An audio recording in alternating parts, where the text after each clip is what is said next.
السلام علیکم ورحمۃ اللہ وبرکاتہ۔ گریڈ فرسٹ ایئر، آج ہم سورہ بقرہ کا اگلا رکوع پڑھیں گے، ٹھیک ہے۔ پیچھے ہم نے طلاق کی اقسام، عدت، وہ سارا کچھ پڑھ لیا تھا، حلالہ، خلا، 2 طلاق کے بعد حکم، 3 طلاق کے بعد کیا حکم تھا، عدت کتنی ہے، کیوں ہے، یہ سارا آج ہم پڑھیں گے۔ اگر کسی نے شوہر نے اپنی بیوی کو 1 طلاق دے دی، پھر عدت گزر گئی، آیا وہ اپنی بیوی سے دوبارہ نکاح کر سکتا ہے یا نہیں کر سکتا؟ تو جواب یہ کہ وہ کر سکتا ہے، پہلی آیت سے ثابت ہے۔ چلیں پڑھتے ہیں۔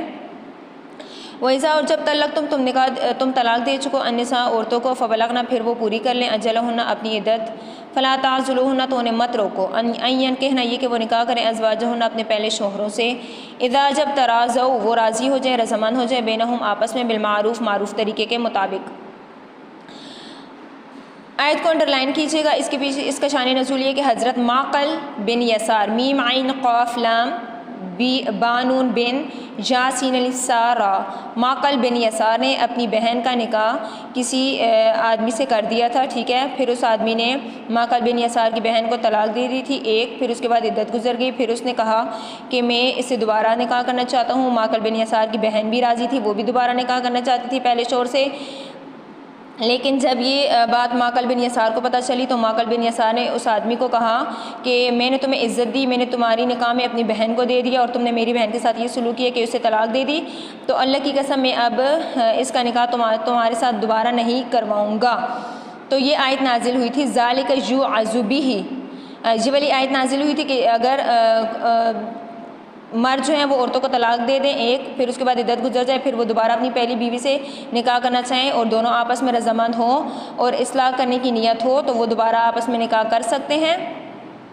جب یہ آیت نازل ہوئی تو ایک دم حضرت معقل بن یسار، ظاہر صحابہ جو تھے وہ نبی علیہ السلام کے سچے عاشق تھے، تو آیت نازل ہوتے ہی ان کا غصہ ٹھنڈا ہو گیا اور انہوں نے اپنی بہن کا نکاح خود جا کر اس آدمی سے دوبارہ کروا دی اور اپنی قسم کا کفارہ ادا کیا۔ ذالک، یہ یوعظ، نصیحت کی جاتی ہے، بھی اسی بات کی، من اسے کانا جو ہے، منکم تم میں سے، یؤمن، ایمان رکھتا ہے، باللہ اللہ پر، والیوم الآخر، اور آخرت کے دن پر،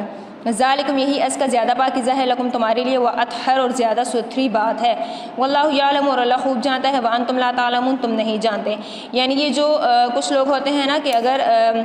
وہ دوبارہ اپنی بہن کا یا بیٹی کا نکاح نہیں کرنا چاہتے غیرت کی وجہ سے یا مال کی وجہ سے یا کوئی اور غرض و مقصد ہوتا ہے اس وجہ سے، تو یہاں پر اللہ پاک فرما رہے ہیں کہ اس میں جو مصلحتیں اور حکمتیں ہیں نا یہ میں جانتا ہوں، تم نہیں جانتے، تو اس لیے جس بات کا حکم دیا جائے اسی پر عمل کرو۔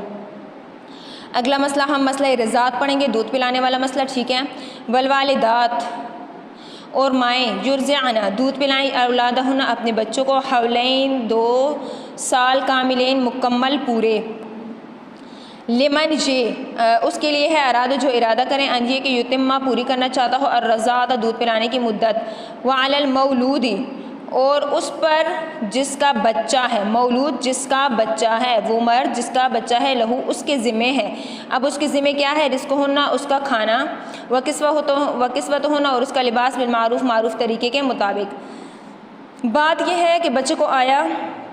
کتنی مدت تک دودھ پلانا چاہیے، ٹھیک ہے، 2 سال تک، کیونکہ اللہ پاک نے خود واضح الفاظ میں فرمایا حولین کاملین، ٹھیک ہے، مکمل 2 سال۔ لیکن کچھ بچے ایسے ہوتے ہیں جو غذا کو جلدی نہیں لیتے، ٹھیک ہے، وہ دودھ پر ہی ان کی نشو و نما ہوتی ہے، دودھ ہی ان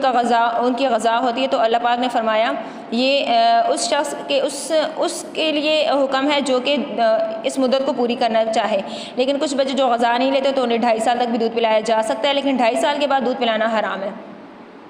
یہ تو ماں کا حکم ہو گیا۔ باپ پر کیا ہے کہ وہ اس دودھ پلانے والی عورت یعنی اپنی بیوی یا اپنے بچے کی ماں کو کھانا بھی کھلائے، ٹھیک ہے، اس کا نفقہ بھی اٹھائے اور اس کو لباس بھی معروف طریقے کے مطابق۔ مکلف، ذمہ داری نہیں ڈالی گئی، نفس، کسی جان پر، الا مگر وسعہا، اس کی گنجائش سے زیادہ، اس کی وسعت سے زیادہ، اس کی طاقت سے زیادہ، لا تضار، نہ نقصان پہنچایا جائے گا، والدتن، اس بچے کی ماں کو، بولدہا، اس بچے کی وجہ سے، ولا مولودن، اور نہ اس شخص کو جس کا بچہ ہے یعنی باپ کو، لہو، اس کی وجہ سے یعنی بچے، بولدہ، بچے کی وجہ سے۔ اچھا، وعلی الوارث، اور وارث پر ہے، مثل ذالک، اسی طرح ذمہ داریاں۔ اب ماں جو ہے ٹھیک ہے اس کو نہیں چاہیے کہ وہ کسی ناراضگی یا ضد کی وجہ سے بچے کو دودھ نہ پلائے ٹھیک ہے، اور نہ ہی وہ زیادہ خرچہ مانگے ٹھیک ہے، اور یہ مراد ہے یعنی عورت جو ہے والدہ جو ہے بچے کی ماں جو ہے وہ بھی ضرر نہ پہنچائے۔ اور دوسرا یہ ہے کہ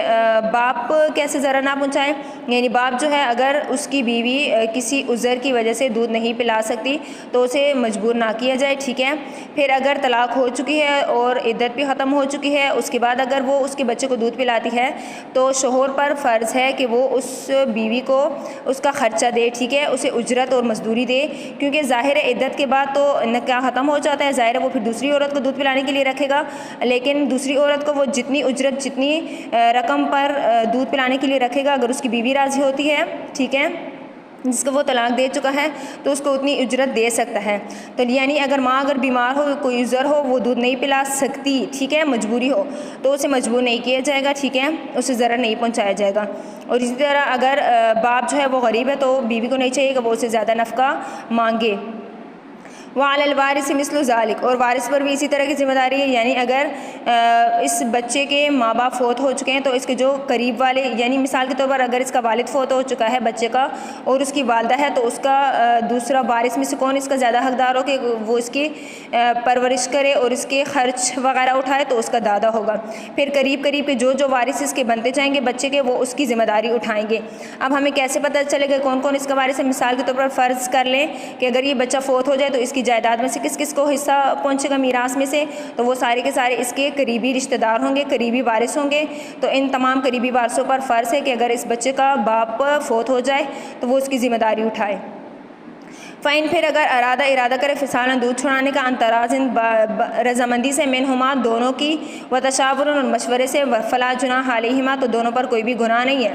وَإِنْ أَرَدْتُمْ، اور اگر تم چاہو، ان تسترضعوا یہ کہ دودھ پلاؤ، اولادکم اپنی اولاد کو، فلا جناح علیکم تو تم پر بھی کوئی گناہ نہیں۔ یعنی طلاق بھی ہوگی، عدت بھی ختم ہو چکی، اس کے بعد اگر وہ کسی دوسری عورت سے دودھ پلانا چاہتا ہے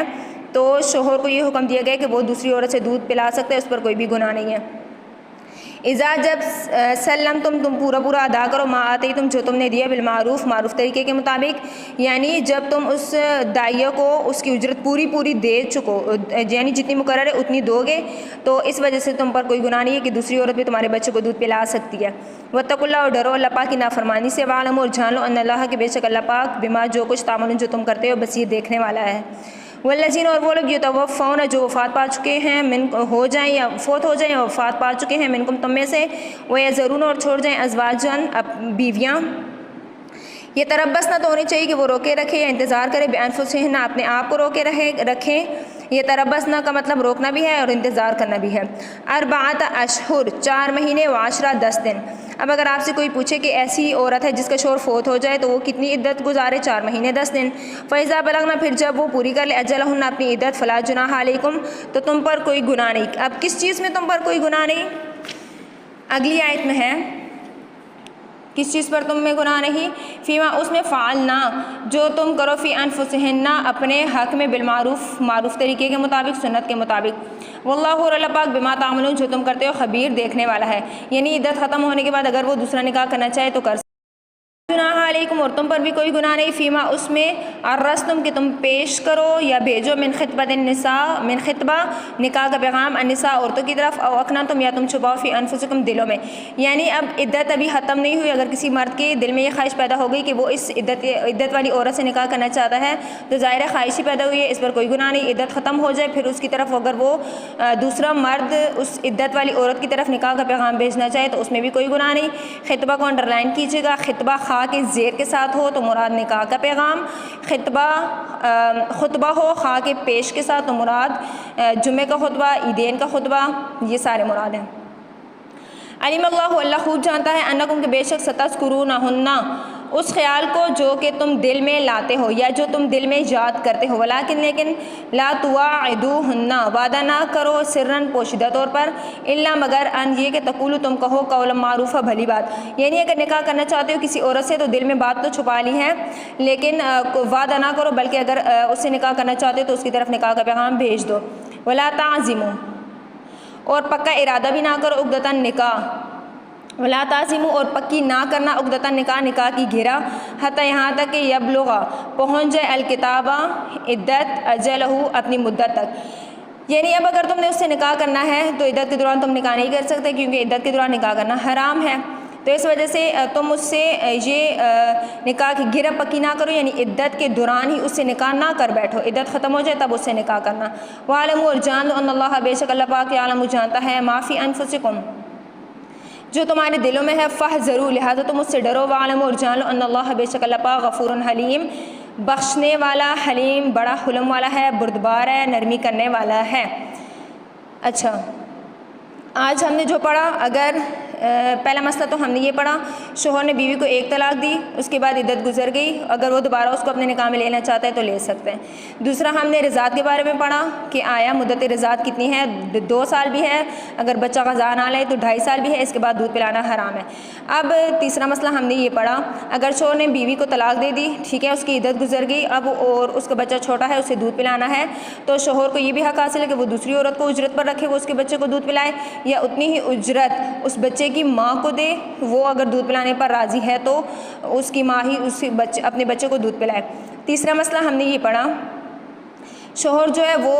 دودھ پلانے کی جو اجرت ہے، مزدوری ہے، وہ بیوی جو ہے وہ دودھ پلانے کی اجرت اس مرد سے زیادہ نہ مانگے، اس کی استطاعت کے مطابق مانگے، اور اسی طرح مرد کو یہ حکم دیا گیا کہ اگر اس کی بیوی بیمار ہے، کسی عذر یا بیماری کی وجہ سے دودھ نہیں پلا سکتی تو اس والدہ کو یعنی بچے کی ماں کو بھی مجبور نہیں کیا جائے گا کہ وہ اس کے بچے کو زبردستی دودھ پلائے، ٹھیک ہے۔ تیسرا مسئلہ ہم نے پڑھا ایسی عورتیں جن کے شوہر فوت ہو جائیں تو آیا ان کی عدت کتنی ہے، 4 ماہ 10 دن، ٹھیک ہے۔ آگے ہم نے کیا پڑھا کہ اگر کوئی عورت عدت میں ہے تو اس کی طرف نکاح کا پیغام بھیجنا کیسا ہے، ظاہر ہے نکاح کا پیغام عدت کے بعد دیا جائے گا، اور نکاح بھی عدت کے بعد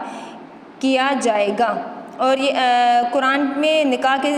لیے نکاح کا لفظ بھی استعمال ہوتا ہے، ٹھیک ہے، عقدہ کا لفظ بھی استعمال ہوتا ہے، احسان کا لفظ بھی استعمال ہوتا ہے، احسان سے مراد مضبوط قلعہ، عقدہ سے مراد گرہ۔ اب نکاح کے لیے گرہ کا لفظ کیوں استعمال ہوا، ظاہر ہے کہ میاں بیوی ایک رشتے میں باندھ دیے جاتے ہیں، ظاہر ہے اب ایک بیوی جو ہے وہ اگر کسی مرد کے نکاح میں ہے تو وہ اس کے نکاح میں ہوتے ہوئے دوسرے مرد سے نکاح نہیں کر سکتی، تو ظاہر ہے وہ باندھی ہوئی ہوتی ہے، یعنی وہ ایک حلال ریلیشن، حلال تعلق میں باندھ دیے جاتے ہیں، جس کی وجہ سے وہ اپنی خواہشات بھی پوری کرتے ہیں، نسل انسانی کی بقا بھی رہتی ہے، اللہ پاک کے حدود کو بھی قائم رکھتے ہیں، اس وجہ سے اس کے لیے نکاح کے لیے عقدہ کا لفظ بھی استعمال ہوا۔ سبق یاد کیجیے گا، جس سائٹ سے ریلیٹڈ جو تفسیر بتائیے وہ سائٹ پہ آپ نوٹ کر لیجیے گا، دوبارہ لیکچر ریپیٹ نہیں ہوں گے۔ وآخر دعوانا ان الحمد للہ رب العالمین، فی امان اللہ۔